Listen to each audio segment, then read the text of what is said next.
Let's talk Honduras versus Panama, because Panama sitting fourth on 8 points, Honduras on 5. They would throw everything into disarray. So I'm going to start with you. If Honduras can get the full 3 points at home, but they've been struggling at home so far.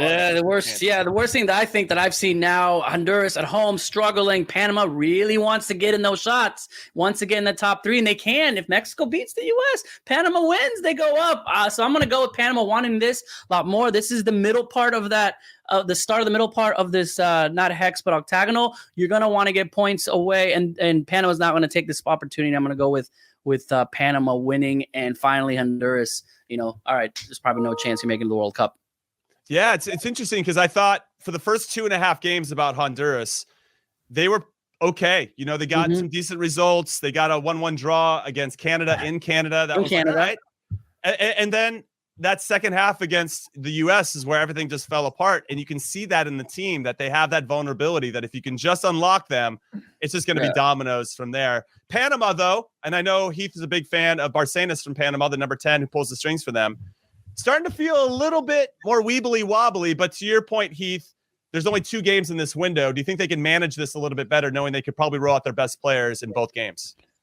I think they roll out their best players in all games. To be honest, that's one of the downsides of a number of these national teams, is not having the depth that Mexico has, not having the depth that the U.S. has, and so it makes them vulnerable. They're forced to go back to the same lineup. Honduras against Panama is interesting to me, just because we're seeing Panama, we're seeing Costa Rica, as of their last couple of matches, sort of hanging on to that middle group with Canada, right, and the U.S. I don't want to say neither of them are sort of in a safe zone.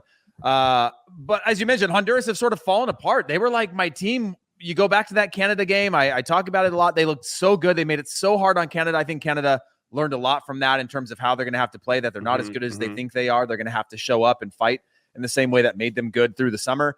But this Panama side, they can hurt you.